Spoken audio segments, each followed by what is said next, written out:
All right, so um, let's get started today.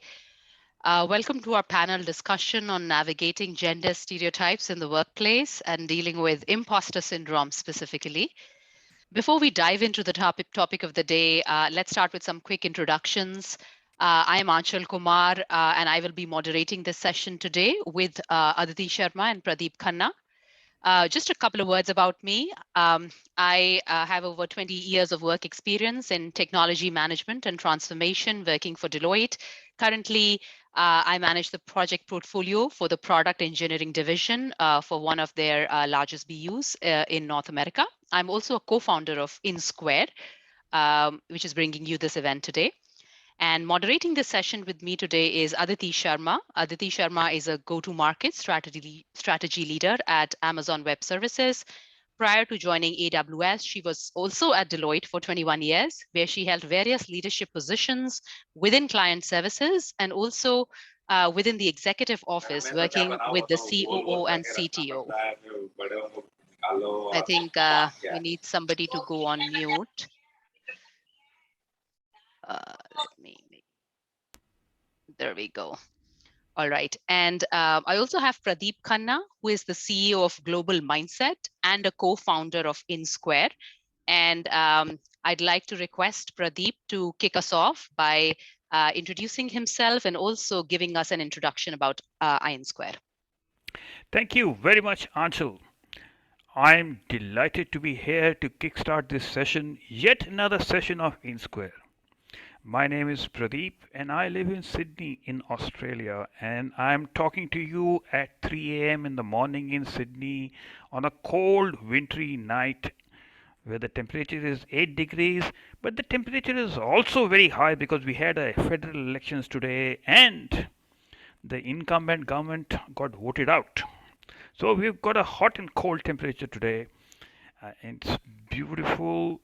And by way of introduction, I am the CEO of Global Mindset. I'm also the Executive Director Asia Pacific for VRA. But more importantly, I am one of the co-founders of initiative called INSquare. Now, what is INSquare? INSquare is a think tank which is focused on emerging trends, sustainability, and inclusion. INSquare was founded during the pandemic, and it was at the time when the digital divide was getting accentuated.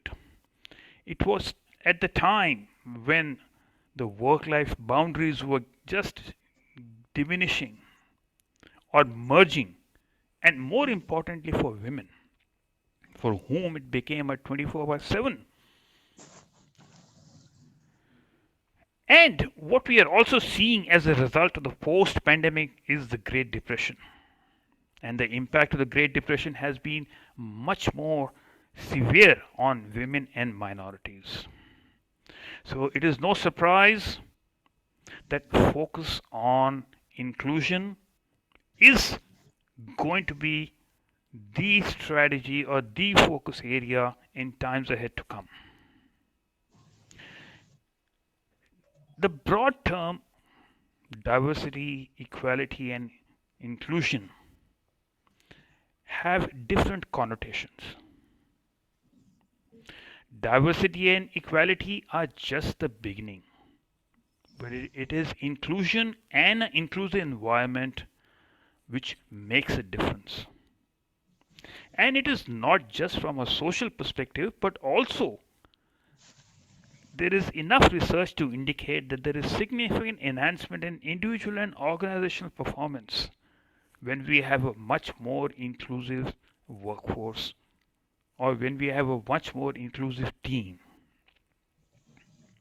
And it is with a focus on inclusion today that I'm looking forward to this interesting discussion on the imposter syndrome. And of course, the question comes in as what is imposter syndrome? And does it impact men and women both equally? Well, the research that I have seen so far, it definitely says that it impacts women much, much more than it does to men. And what are the reasons for that? And what kinds of imposter syndromes are there? This is what I'm looking forward to, and this is one of the focus areas insofar as INSquare is concerned. So, once again, wish you a very, very happy morning, evening, afternoon, night, whatever it is your part of the day. And I welcome this discussion. And back to you, Anshul. Thank you, Pradeep.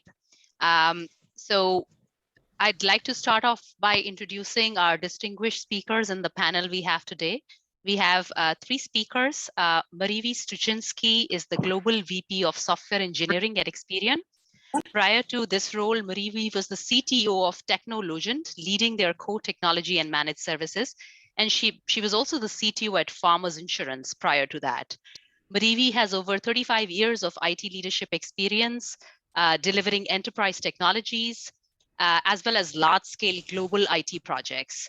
And she also leads the Women in Experian Employee Resource Group for STEM, where she oversees various mentoring and community outreach initiatives.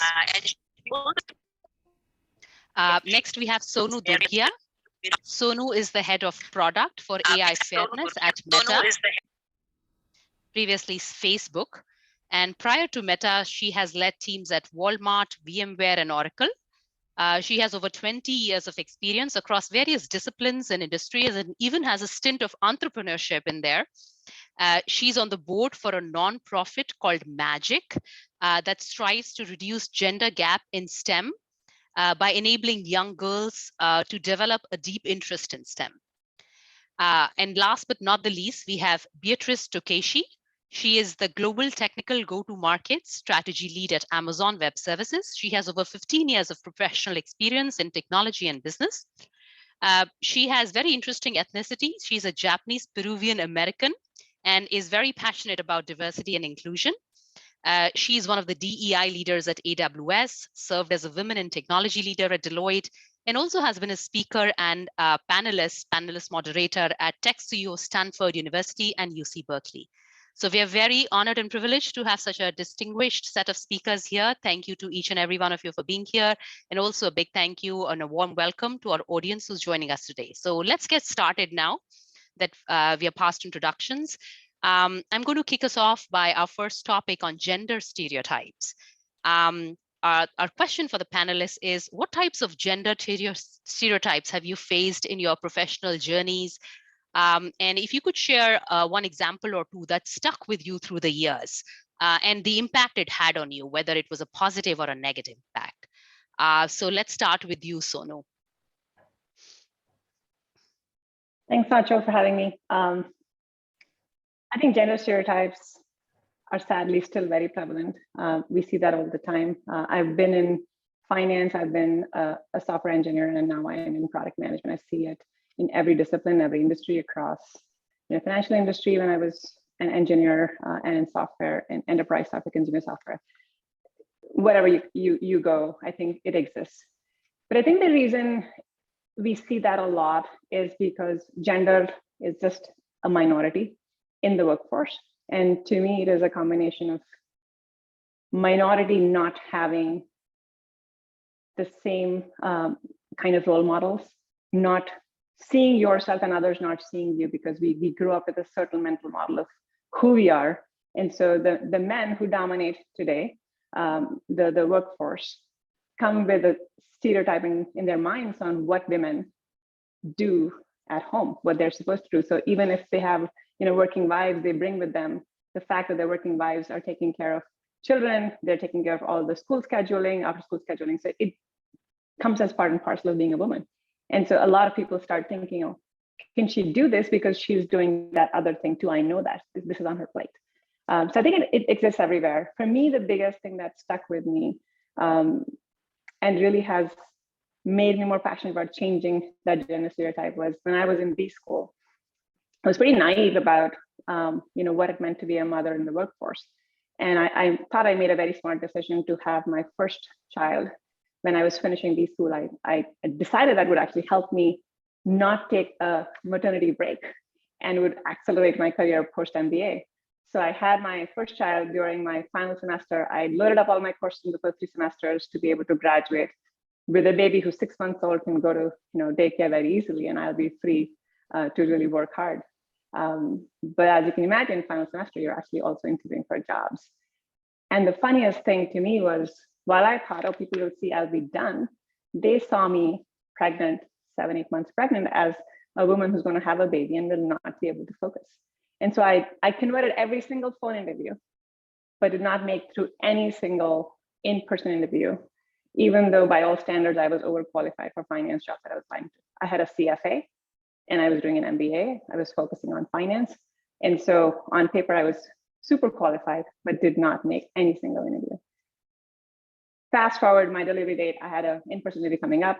I pushed it out by 2 weeks, taking the bold step. I was going to go back to classes in 2 weeks. I'm like, I can take an interview in 2 weeks. So what? And I go there, obviously sleep without any sleep. And a really, hard delivery, which only as a mom, you can know I had no clue what it meant to be a first, like mom first time. And I converted that interview, 8 hours of interview. Hard for me, but nobody could tell. And I made that. And I made every single interview after that. And to me, that was like, no matter what you think, the world sees you and they have a mental model. They don't look at your qualifications. They don't look at what you say in the interview. They just come with that mental model. And so I think for me, that has stuck with me and has also told me that, you should not imagine what you are thinking is well others will think. And you need to really take charge of what you want in life. And I've made sure that now that I'm in the workforce and I'm a manager, I support people. I keep that and I keep the group honest about that. I see people who will challenge if a mom can do XYZ job, and I will push back and say, let's ask her. Let's see what she wants to do rather than, and let her prove one way or another. So I think for me, that has been a learning moment that I've kept with me and will probably keep for a long time. No, thank you for sharing that. And I think it's interesting that over the years, the more things change, the more they remain the same in some ways. But thank you for being so open and honest about, sharing your experience job hunting after. I think many of us find that once we go out of the workforce or have to take a break, we have this stigma attached to us when we come back, about whether we'll be able to come back doing with the same level of efficiency or not. And I think in your own career, you have challenged that for people who worked for you. So that's great. Moving on to Marivi. Marivi, what would you like to share in terms of your experience with gender stereotypes? Yeah, I think I have several experience early in my career for like women in technology, right? I was a network engineer and, obviously it's a very male dominated industry at that time. I won't say the year of that or else I'll age myself. But, infrastructure, I started in data center, working night shift and, racking and stacking, what we call Cisco routers and switches. And people would look at me like, how could she do this? Because, you need sort of muscle to kind of lift and rack and stack routers and switches. But I think about it and I always look at this as, I try not to work hard, but I work smart. And in the data center, there's a dolly where you can kind of, lift it up, put it at the right amount of the height of the rack where you're going to mount your router or switch. And I didn't really have to carry it. I just have to use this dolly and put it in the same level and then go on and, wrap the hardware and put the configuration in. And, of course, my lovely colleague, my man colleague, look at me, he's like, oh, okay, well, they were lifting this thing and it's so heavy. I said, you can use this and you can rack and stack all day long. And I always find creative ways to compensate of, what I was doing in the beginning when I was in infrastructure. I think the second one is like, and yes, stereotype all through this 35 plus years of my career, I still experience it, unfortunately, but it's getting better. But what stuck in me is why I really tried to get into the level. And I said, I'm going to be in the C level on the C-suite someday is I worked for a big conglomerate in Japan. And I was one of the few women that traveled there. And I was introducing myself to the chairman. And of course, our business cards have Japanese translation the other side, and you present to them when you're introducing yourself before the meeting starts. And chairman would bow on me twice. And I asked the interpreter, how come he's the only, he bows on me twice, whereas all the other, which are my men colleague, only once. And the interpreter later on told me, oh, because he didn't believe your title was executive director. I said, so he bows twice? He says, well, it's a respect, but also he was wondering, he thought you were the executive secretary because you're the only woman in the room. So that stuck in me forever. And this was early on when I started in a management role. And I said, you know what? Someday, because in Japan, the chairman would sit first before everyone sits. The highest ranking would sit first. So I said, I'm not gonna, someday I will tell the team that I manage, you all can sit, I will sit last. And that stuck on me. And I said, I am only, and I will reach that point when I get to a C-suite. And I am only as good as the people that works for me, regardless of gender, regardless of race, but that's the respect I would give to the team. So that's the experience on Stereotype had actually a negative, but I turned it to a positive through my career life. What an awesome story, Marivi, and just having followed your career for the last year or so, and it's very inspiring to see how far you've come from that point. So thank you for sharing. Now let's move on to B. B, you've had some interesting experiences as well, I think, given your, ethnocultural identity, as well as the, achievements you've had professionally. Can you please share with us, what type of setbacks that you might have had, or positive experiences, either way? Thank you so much. Well, first of all, thank you so much for having me. And yes, you're right.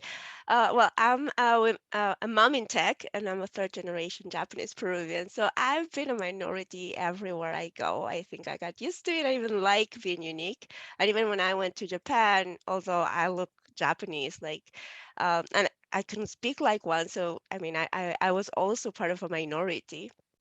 And I was thinking back about gender stereotypes, though, and the truth is that it really didn't cross my mind that it could impact me while I was in Peru. I had the fortune of having really amazing mentors, champions, and leaders, both genders, who believed in me throughout my career, starting from my parents, who gave me the confidence to think that I could do whatever I wanted to do.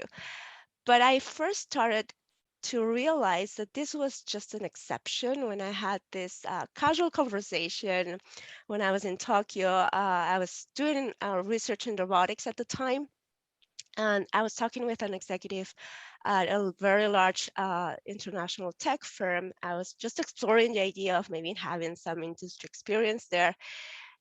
This person was very straightforward, and he told me that because I was a woman, unless I wanted to be an admin, there was no chance I would be hired by the company. And that was really shocking for me, and it was very upsetting.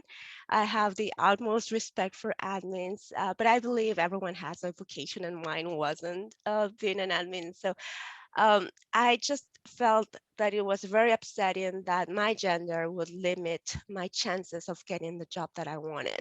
And so I thought to myself, well, they're lost. I went back to finish my research. Went back to Peru, and then when I came to the U.S. Later on to do my master's in computer science, I realized that this is actually a more cultural issue that starts it at school. Like, I realized that I was one of the few women in the computer science department, and women, unfortunately, were not treated the same way as men. And so that's when I started what later became the Women in Computer Science group in my university with my friends. And I really became passionate about helping fellow underrepresented minorities, not just women, but Latinx and Hispanics and Asians as well in their journey. I think throughout my career, I have been put in several stereotypes. And as women, I think we have all faced some kind of discrimination because of that. And maybe, people can see us, oh, you're the only woman in the room, you're maybe the note taker by default, right? Or, we have to prove that we can code.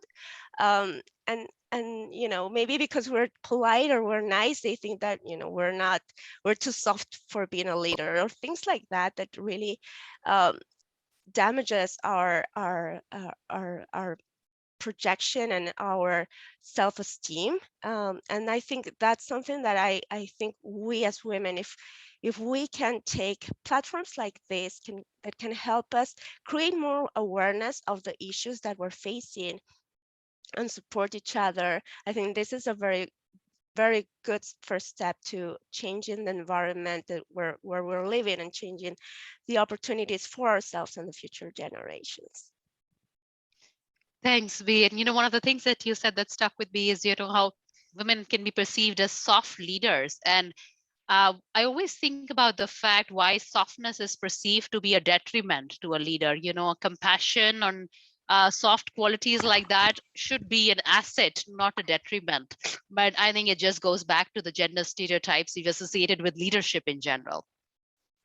But thank you for sharing your story. And one of the interesting things I find across all the stories that you ladies shared was how you took some of these experiences at the early parts of your career and remembered them and then turned them around. And when the time was, when the time was that you could do something about them. So that is pretty awesome. So moving on now to Aditi for our next question, getting more into the depth of imposter syndrome. Aditi, all yours.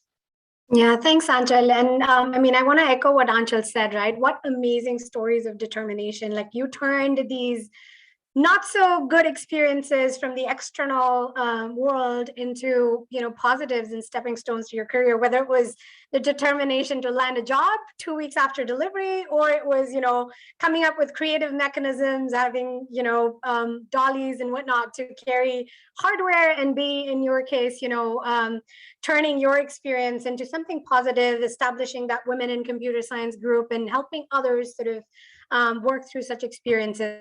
So amazing stories. I'm so inspired already.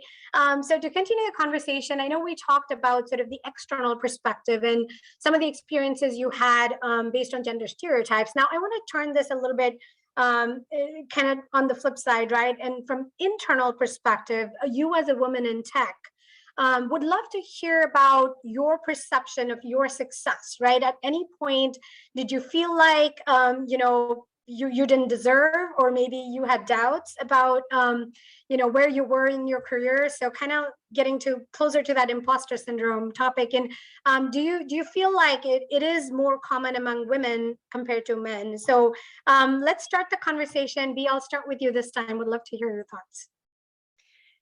Yeah, that is a great question. And I think it's funny because when I was invited to be talking in this panel, I think we had a conversation. I thought that you got the wrong person because I'm still working on this and I have a lot to do still. But this got me thinking, and seriously, while I was reflecting what happens when I have this imposter syndrome, I think the key ingredient that I see is the lack of sense of belonging, right? It really doesn't matter if we're minorities or majorities. I think if we don't think that we belong to a group, we get this fear of, oh my goodness, they will find out that I'm not like them. I'm not as smart as them, not as young as them, or whatever we want to call it. And so we try to prove to others that we belong. And so the focus goes to what we want others to think, or what we think others will perceive from us. And so I know there have been several studies and that show that men also experience imposter syndrome. And I think if we look at statistics, though, it is more prevalent in minorities. And I think I was thinking the reason itself is like, right, that sense of belonging. I was also thinking about the difference between imposter syndrome and self-doubt, right? Because many times we confuse that. And I think self-doubt is something normal that many of us have, most of us have, and actually it could be turned into something that gives us an open mind to think outside of the box and learn more. But imposter syndrome is this constant belief that we don't deserve our achievements, and it just lies on the and on low self-esteem. So for example, we can get promoted, and this is a very objective achievement, right? We usually get through a lot of reviews and everything, but we still credit it to something else, like, oh, maybe because we are a minority or we had a lot of luck or something like that. But we don't own our efforts, and that's the problem that imposter syndrome creates, that we think that we trick people, and that at some point they will find out. And so I think going back to your question, does it affect only women in tech? I think it, as I said, it affects uh, any minority, and because I feel like the problem is, if we have this sense of not belonging to a person, not inclusive culture, which unfortunately happens a lot in the tech industry, that is very male dominant, and it's by history, it has been going through generations. We That's where it happens, and it's not always inclusion as the first priority in this culture. So we need, as women and as minorities, we need to take more action on this.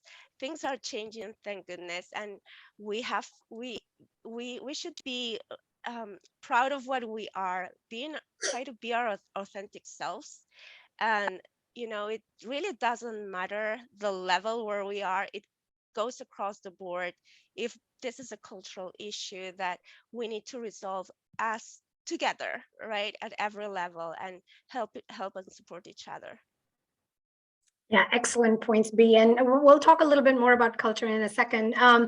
Couple of things that I want to highlight, right? And Pradeep, I saw your comment in the chat as well. Really important distinction between self-doubt and imposter syndrome, how one emotion or feeling helps you grow and have an open mind versus another, which kind of constantly keeps kind of trying to bring you down. So awesome distinction, B. Thank you for highlighting that. And the sense of belonging, right? I mean, it's important to recognize that women being a minority are a subset, right, of the entire sort of minority group that feels this kind of a syndrome, right, or feels the need to belong, right? It's interesting, Anshul, you were commenting earlier that, if a certain group is more compassionate and more, willing to sort of understand others' sort of situation with empathy and all of that, is considered as a detriment, right? Almost like a soft leader. So those are unique sort of attributes that make us better, in my opinion, right? So trying to prove that we are like them is almost like a compulsion which shouldn't exist, right? So really appreciate you bringing that forward, B. Awesome, thank you for sharing. I'll move on to you, Sonu. In your career and in your life in general, what has your experience been? Obviously, you've accomplished so much and changed so many, directions in terms of your job profile. Have you ever at any point thought, hey, I don't know how I ended up here. Maybe it was luck, or what's your perspective been throughout? Yeah, I think this is a very interesting question, and I like to feel like I have a love-hate relationship with imposter syndrome. I think sometimes I get very confident and I feel like I can do anything. And that has what has motivated me to change careers, go from, say, engineering to finance, because that seemed like the right thing to do. And I was like, I can do it. And then I go into finance. I'm like, oh my God, everybody else has 10 more years of experience. And what am I doing here? But I think it takes time. It is a combination of, putting the effort, putting the hours to get there, to build your confidence and move that imposter syndrome, kind of the question in your mind that is always there, away. And every time you get promoted or you get some success, you're like, oh my God, this was just a luck or fluke. People don't know that I don't have that 10 years of experience. But I think one thing that I've realized is I read this book called Diversity Bonus, and a beautiful book. And it was more in terms of diversity in general in the workplace. But what it talks about is that after you have a critical mass, which is needed to solve a problem, a big problem, diversity of thought and education can actually be super powerful because it brings very different ways to solve problems creatively. People from different disciplines, whether it's we see that people from philosophy, people from the arts, bring very different perspectives and actually help solve problems in computer science. And so that actually stuck with me because it also talked about these, polymaths, and of course, I'm not comparing myself to a polymath like Elon Musk and the big ones like Leonardo da Vinci, but it makes sense. All these people were really, advanced in several disciplines, and they went and did several really, really, tough problems and cracked industries, and that, to me, is what we need to kind of hang on to, and I have tried to hang on to that. When I go to a place where I don't see more like me, I am bringing that diversity bonus to that group. And so I'm here helping the group. And so once you put that perspective on, which at least helps me that I'm helping everybody else too, that helps keep my own confidence. But I think the point that Bea was making about inclusion and not belonging is true. And I think that's what impacts most minorities, because you don't see people like you in the roles that you are trying to grow into. And so it always feels like, do I really belong? Can I do this if others haven't? And so it is, and also on the other flip side, it's a combination of the role models you don't see and the role models you see. No woman ever struggles with being a mom because that comes naturally to us. Why does it come naturally? We have never learned or tried changing diapers, but we learned that because we see our moms and every other woman around us who's been a mom. And so it's like, I know this, or we feel confident enough to raise a baby, which is probably the hardest thing to do. And but we don't deal with imposter syndrome there. So why, once we've done so much education to get into a career and have learned the skills to be successful and put in the effort, we don't feel confident? To me, it's that lack of role model, which you don't see. And so you're not able to see yourself grow into that role. And for every person who is a leader, a woman who's a leader, which motivates you, there's so many others who quit, who don't have the confidence, who don't even join STEM. And so you always have a lot more of those examples.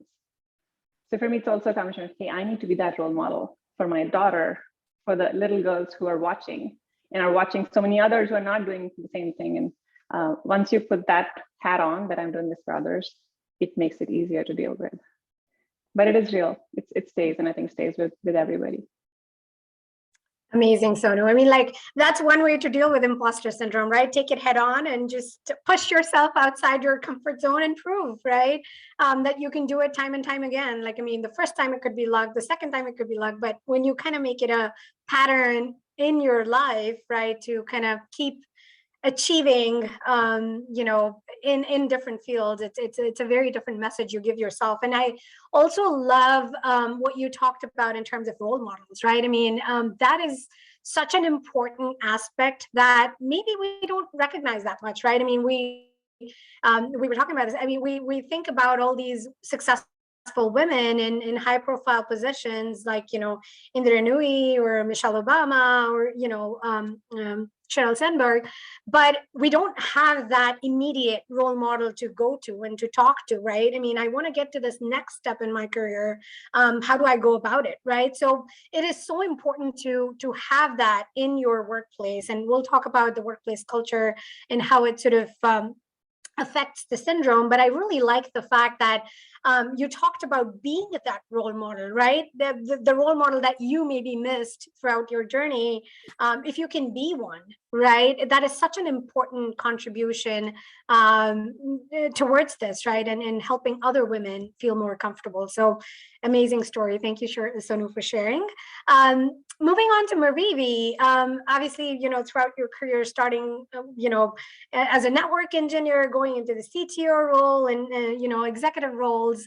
Would love to hear your perspective around that confidence that you had when you started as a network engineer, that, hey, maybe, the muscle strength is something that I need to kind of compensate for using creativity. Like, did that stay on throughout your career? And what were some of the times where you maybe questioned your success? Like any examples you want to share there, Marivi? Did we lose Marivi?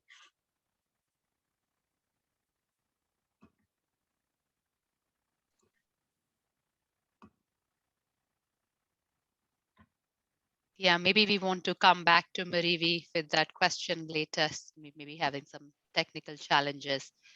I'll do that, yeah. Should we move on to the next question then? I think so, yeah. Let's continue the conversation around culture, and Anjal, I'll let you take us forward. Sounds good.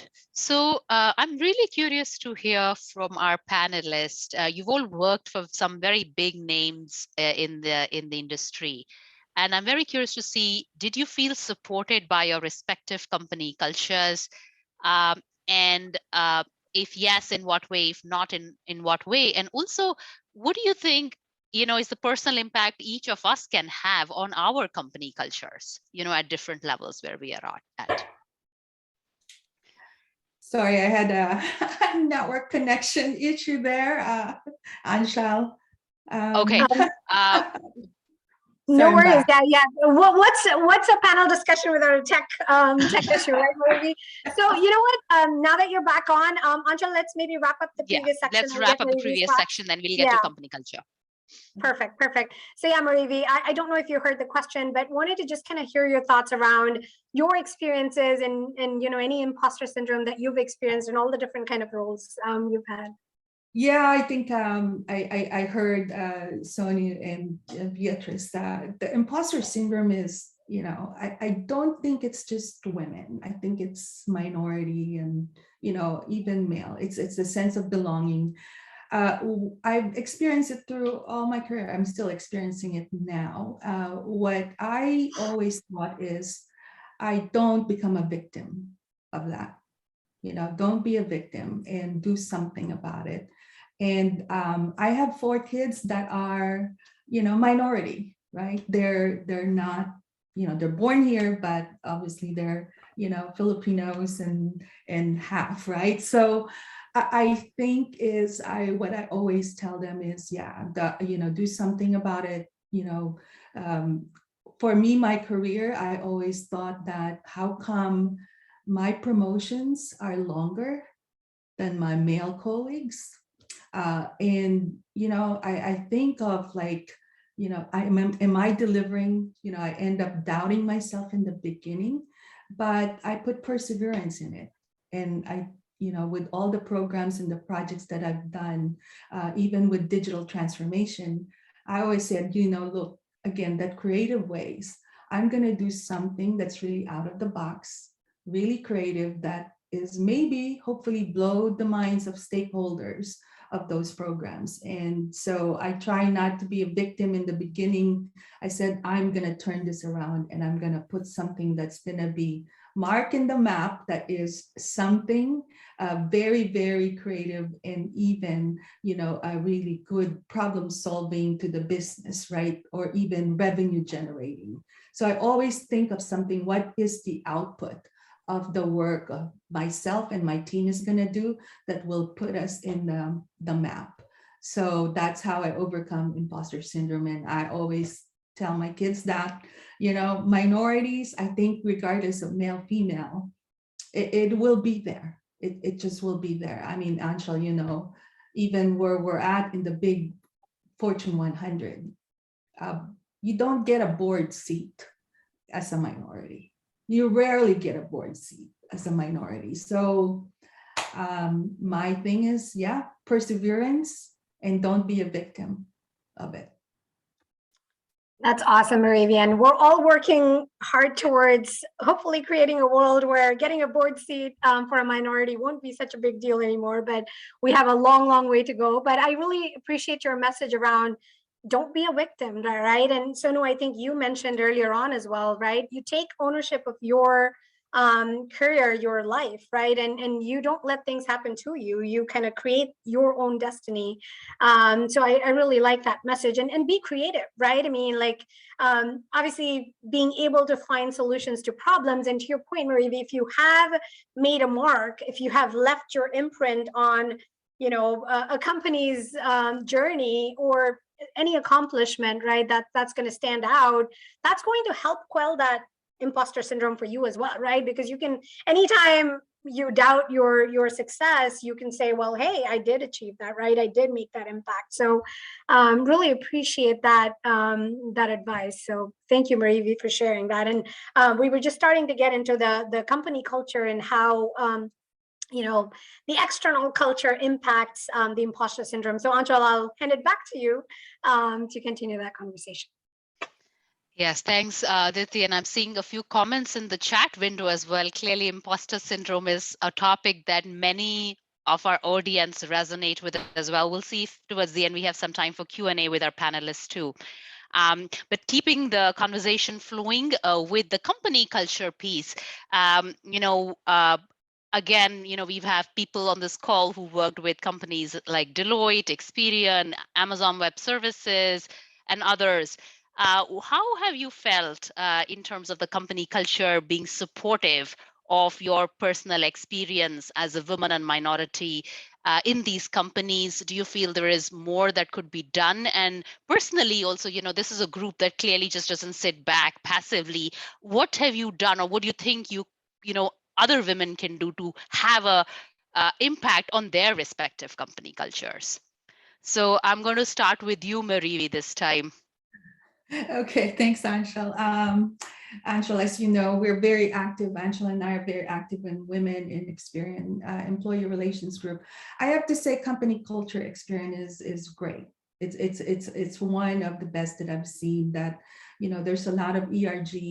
We have every namaste. We have pride. We have LGBTQ. We have STEM. I think the company culture for inclusion is really taken at heart at Experian. We still have a lot of work to do. Because the metrics doesn't show that, and it's a long road. I mean, especially for STEM, right?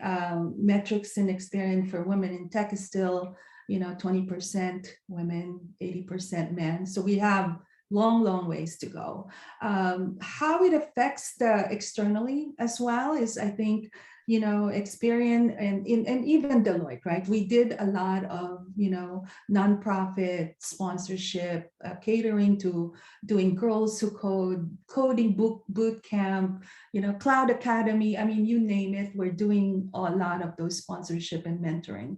But I think how it does affect an actual, cultural is what I always say, actions speaks louder.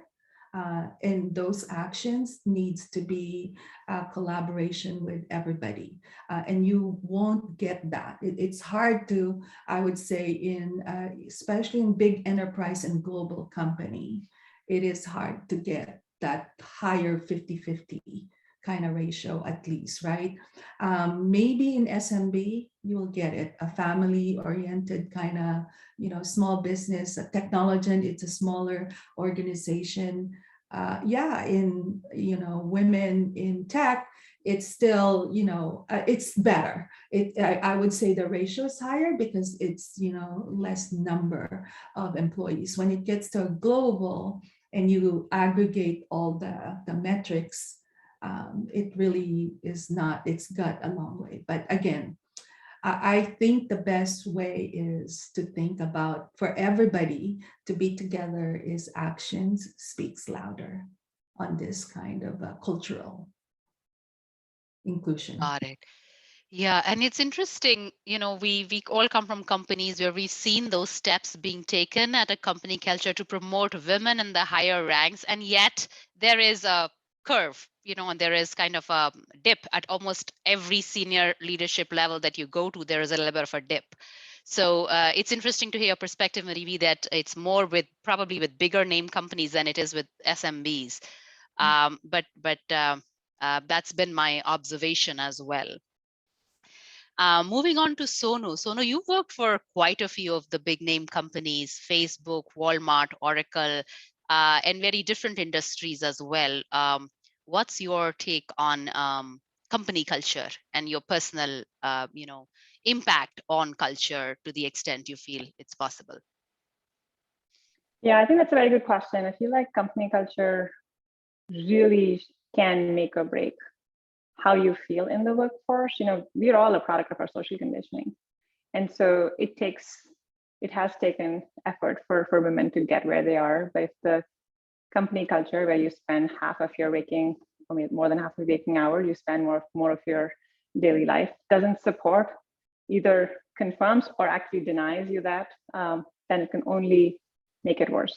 So it's really, really important that the company culture is very supportive for us to be able to grow women.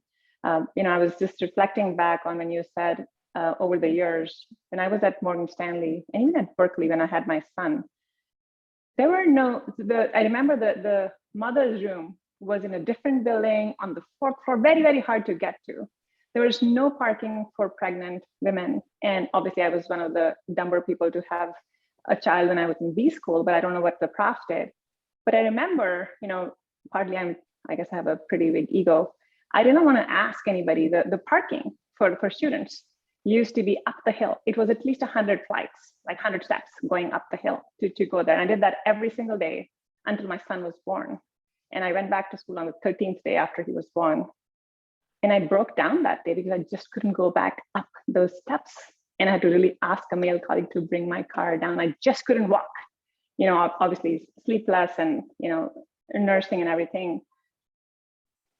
And I remember that day, that feeling I had, and to ask somebody for that help. Can you please bring my car? I just cannot walk those steps. But now I see that, I'm not seeking a nursing room anymore or a pregnant women's parking, but I see that prominently right next to the building. The nursing rooms are, available everywhere. So that's such a great thing to see. So much support, but we have a long, long way to go. We have a long way to go. And I think to your question about what can we do to support, a big part of, this whole gender gap and minority gap in STEM is because, like we were talking earlier, we don't belong, we don't see role models. So as we are growing, I think we need to make sure we talk openly about these things. We bring our, colleagues, male colleagues along in this ride, talk to them about the things that we are feeling, because we don't tell people, how will they know what you're experiencing? And that's how you make allies. And we, as we are hiring, we need to be mindful of hiring for diversity, because only when we do that, we can actually be those role models who are really promoting diversity. It's very easy for us to hire the people who look like us, feel like us. And so because there are no women and minorities in the senior leadership, you grow after a while only because you have sponsors. You don't grow because you're working hard. A worker bee never grows. You need your sponsors. And to get your sponsors to really value you, you really need to make every level diverse. That's the only way they will feel this is normalized and anybody can grow. They'll feel good about sponsoring others. Otherwise, you'll only sponsor people who you feel comfortable knowing and taking a bet on. So I think we can definitely change that by changing that at every level in the company, and get people to see what you're seeing and feel what you're feeling. Take away their blind spots. People have blind spots. They don't mean to be, discriminatory. They're just who they are as part of their social conditioning. So we have to show them what is going on and why that is not right. Excellent point, Sonu. And what you said about promoting people who are different from you is one example of blind spot that I've definitely experienced, because we all feel comfortable with people who walk like us, talk like us, work like us. But over the years, I've come to realize that then you only grow a certain set of values. To really grow a different set of values, you need to identify and look beyond that circle of comfort to say, okay, this is a person who doesn't really act like me and behave like me, but what can they bring to the table which I don't have? Because that's what the real value is, to be able to complement it with skills and abilities that you're not bringing to the table. So excellent point, I feel, in terms of blind spots as well, because we all kind of, I think, go through that at some point. Moving on to Beatrice. I'm sure this is an area, you've been at AWS and Deloitte as well. What's, what are your learnings from as far as company culture is concerned? Yes, yes. Yeah, I think imposter syndrome can be influenced by external and internal factors, right?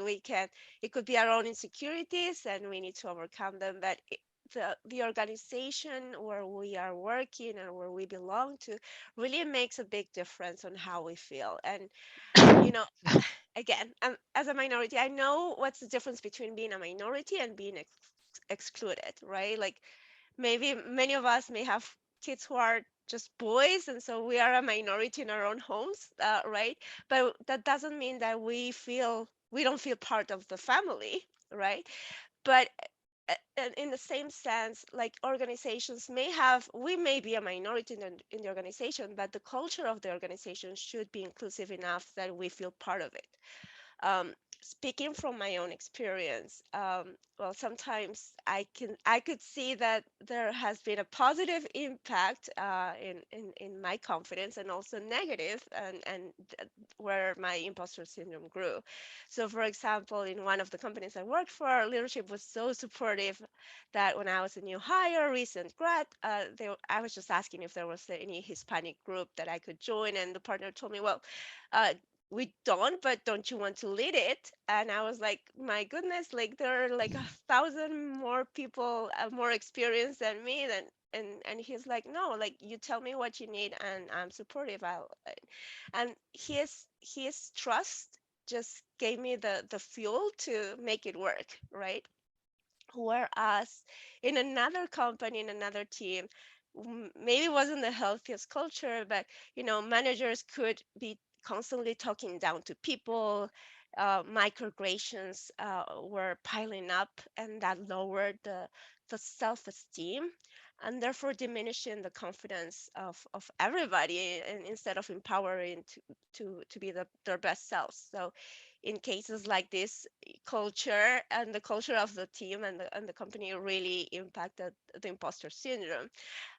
So thinking about how we can mitigate this from happening, I was thinking, first of all, we really need to make sure that leadership is on board. We need to make sure that they understand what inclusiveness and belonging really looks like and what it means. And otherwise, it just doesn't work. The second thing is education, just like Sonu and Marivi were saying before.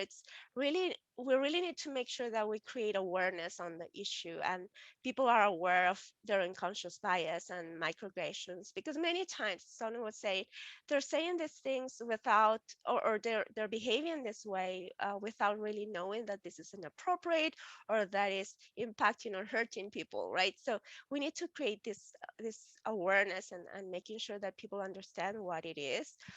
And I think the third element is that we need to all feel part of the solution, and each of us have a role to play to create the culture that we want. And so it can start in our own teams and it can grow, but the inclusiveness is like all of us working together. So those are the key takeaways that I felt. Yeah, no, that's awesome. And especially the point that you brought about microaggressions, I feel that over the years, while the more obvious and forms of discrimination have faded, but the microaggressions continue to remain. And these are sometimes prompted by our social conditioning, unconscious bias, and phenomenon like that. But glad to see kind of the conversation moving on to discussing microaggressions as well now. There's a question from Pradeep in the chat window for you, Beatrice, around, have you noticed any difference in in company cultures or even in regional Nash cultures around this working in, being from Peru, working in the US, and then, Japan? Do you see kind of any differences there? Yes, I can tell the difference. And interestingly, I also behave differently depending on what environment I am in. That's something that I realize about myself too. So Yes, usually there's some cultures that are a little bit more warm and they're more open, and there's some like in our Latin American cultures, for example, we used to be a little bit more open. Everybody's very friendly and everything. In some other cultures, we need to have a space, and we need to make sure that we're not crossing boundaries, and we need to be respectful of that. And you know, it's I think especially when we have these different cultures, and sometimes these all these cultures working together, it's good to have this to understand and be aware of all the differences, and really try to and not only understand, but also making sure that we are not crossing the boundaries, and we're respectful of the other cultures. Sometimes we tend to misinterpret also their signs, so we need to make sure we know that. um, and so yes, it's a lot of education that needs to go beyond that. We're all right now in a global environment, so we really need to understand these issues. It's really hard sometimes to navigate across. But to the point of the culture and women and imposter syndrome, I think again it goes back to that sense of belonging. If you feel, even if you're a minority, because I am a minority everywhere, right? Even if I am a minority, I can tell the difference if I am welcome, if I feel welcome in a team, whether that's the case or whether I'm just a minority, I'm just there to fill out maybe statistics or something. So I can tell the difference. And so that is basically the culture itself, how we welcome other points of views, how we embrace people's courage to be their own selves and be authentic. So that's what we need to make sure, that we encourage everyone to be their own selves and be authentic and respect that, right? And learn from them. Absolutely. And I think the point you made about sometimes cultural signals can be misinterpreted, and the need for education of understanding those becomes really important. And I feel that could go beyond even cultural. It could be in other forms as well. So I know now we're down to our last 18 minutes. Aditi, over to you for some final closing remarks by our panelists, and then maybe if we have 7 minutes, we can go over any Q&A from the audience as well. So feel free to type your questions in the chat window while we're in the next round. Yeah, and I've been following sort of the chat discussion as well. And Pradeep, you had asked whether, Sonu specifically, if you see improvement over time. And the positive is we all talked about metrics moving in the right direction. We talked about, nursing mother rooms and pregnant parking becoming more prominent. So there is recognition and there is, remedy that's happening. But again, I think we all agree that we have a very, very long way to go. And even like, cultural differences we talked about, from one region to another, it's going to take time as we start to become more and more global society, right? We are heading in that direction, but it's definitely a long way to go. So keeping that in mind, we talked about some of the advice around how do you sort of manage your external environment and how can you make a difference? How can you become that ally? How can you help people recognize the blind spots? So we talked a lot about, how can we make an impact externally? I want to end up with like sort of final words around what would you recommend a young woman in tech or your younger self, right, starting out in their career journey? What can they do for their own imposter syndrome? How do they your advice on how they can handle that? So I'll start with you this time, Sonu. What would be your final words of wisdom? Thanks, Aditi. I think it's Sheryl Sandberg who said that one of the most important career decisions you'll ever make is who you marry. So I would definitely say that to all younger women, think about who you marry, because it's really important that you find that ally at home, and who will, even if it's not, as obvious to them, who will be willing to listen and learn and grow with you and change the world with you. And again, don't Don't let the world decide who you will be. Be the role model if you don't have one. Find the role model that you need. And growing, a big part of growing is finding a sponsor. So find your sponsors and hang on to them, but be a sponsor. Whenever you get that chance, you can always be a sponsor for somebody. You're always better off than somebody else. And so find that person who you can be a sponsor for, who you can be a role model to. Whether it's a little girl, who's still in elementary school, who it is, you will always find those people who are looking up to you. So you are not, the only one who's seeking. So give and take. It's your right. Ask for it. Take it. Love that, right? I mean, I think some leaders said, I forget who, be the change you want to see, right? So really that resonates so well in this context, right? Be that role model, be that ally, be that sponsor. And I love what you said about, who you marry is important. And I think you mentioned as well, and I'm one of those minority at home type women. I have 2 boys and a husband, right? So I can totally relate to that. Like, never once has it ever crossed my mind that I'm a minority, right? Because of sort of how we operate as a family. So to your point, Sonu, it's so important to have that right partner and have the right values be shared amongst your family members. So really, really important point. Thank you, Sonu, so much for sharing that. Moving on to you, Marivi, what would be your final words of wisdom? Yeah, I think it's all my kids are in tech. My daughter, 26-year-old, just got promoted to a business intelligence manager as a woman in tech. And I think I like what Beatrice says, that we're perceived as we're soft leaders. It's perception, because I am not. So I think it's right if we're perceived that way. Be heard, always be heard. You don't have to be the one talking all the time, and listening is a great value there. But I think if you need to speak up and do it in a delivery of a way that it's welcomed, right? So I advise my daughter, you may be the only one that will be in the conference room like me in Japan, but even there's a translator there. I want to be heard. So that's the key, especially for women in tech, right? So, or minority in that case.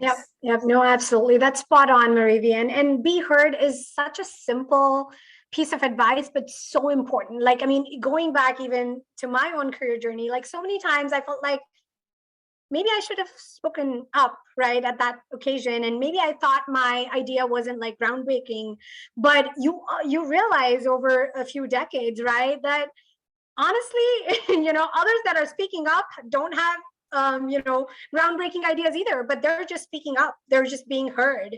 And that makes all the difference. So I feel like that is such an important piece of advice. And I think as young women starting out in STEM, that's definitely one of the simplest and most important things we can do is just speak up, right? So appreciate that. Thank you. Can I just give one more point? I think earlier mentioned, perceived as an executive admin. We're admins, and it's a great vocation, right?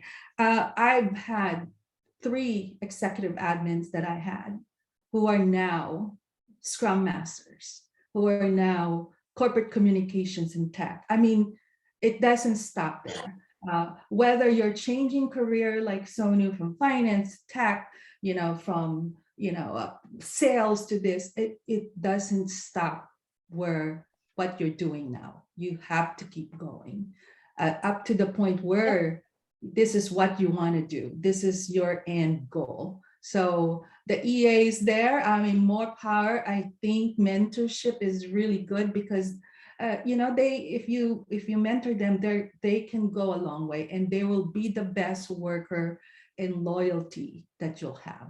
So. Yep. So never put yourself in a box, right? There's no limit to what you can achieve, and just keep on keeping on, right? So really appreciate that, Marivi. Thank you for highlighting that. And to wrap it up, Bea, would love your final words of wisdom as well. Sure. So, well, for all the women who are interested in joining the STEM careers, I would love to welcome them and tell them that to enjoy the journey is going to be amazing. And if you just keep an open mind and allow yourself to try and fail, you don't need to be perfect. I think when we make mistakes is when we can grow and learn. So just embrace yourself, embrace who you are, with mistakes and all, right? I think I would encourage them to surround themselves also with people who are wise and kind and who can lift them up, because it's really key, as Sonu was mentioning earlier, to have sponsors and people around us who can support us and lift us, and later on we can become that person as well for others. So that's really key. And I think the last thing is just to be courageous and just be your authentic self. Just be proud of who you are, no matter what others say. And yeah, I think those are the key things for me that have been working so far.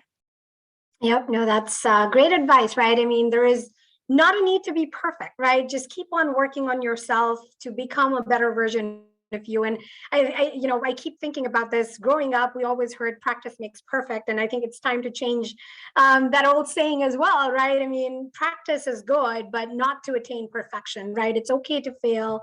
It's okay to learn from your mistakes. In fact, some of the most important lessons we learn are not from our successes, but from where we failed, right? So really amazing. I mean, I have to tell you, like, I have so enjoyed this conversation and I feel so inspired. I mean, you all have such amazing journeys and such clarity of thought and such honesty, right, with which you shared your stories. So I want to thank all of you for your time and really loved hearing all the stories, and I'm so inspired. Anchal, I know you're going to formally thank the panel as well, and let's see if we can take maybe a couple of questions if we have a few more minutes. Anchal, do you want to take that?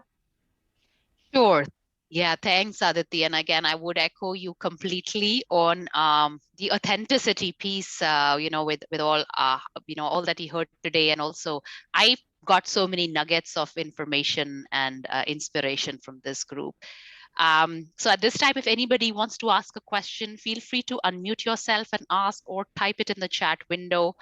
I know there is one question for Marivi around, Marivi, have you seen any differences in walking the talk in SMBs versus large organizations?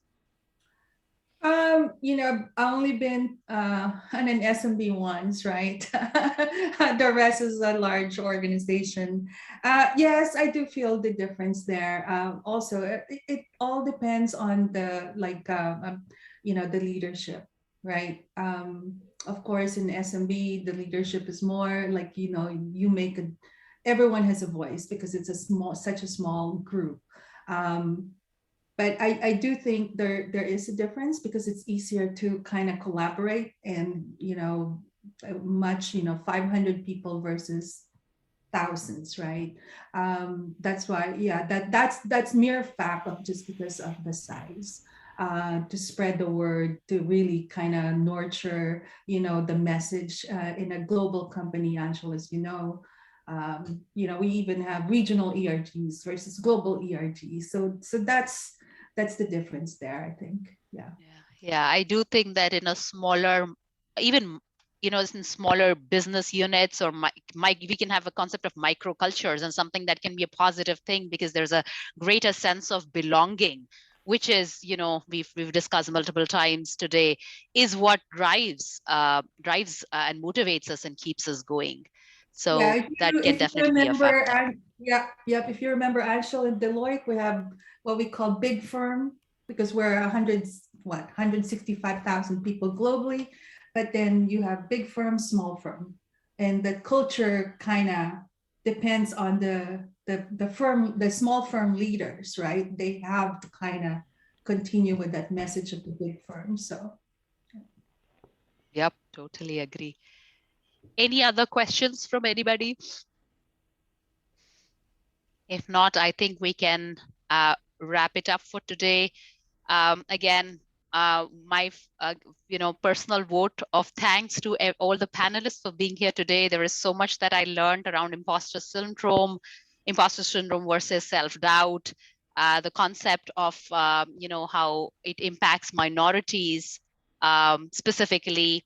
And then also the relationship between imposter syndrome and role models, and Sonu, your example around how we never really look for we assume certain role models like moms and dads just exist, but how that also takes away the imposter syndrome when we see the existing of those role models. So some lovely learnings for me today.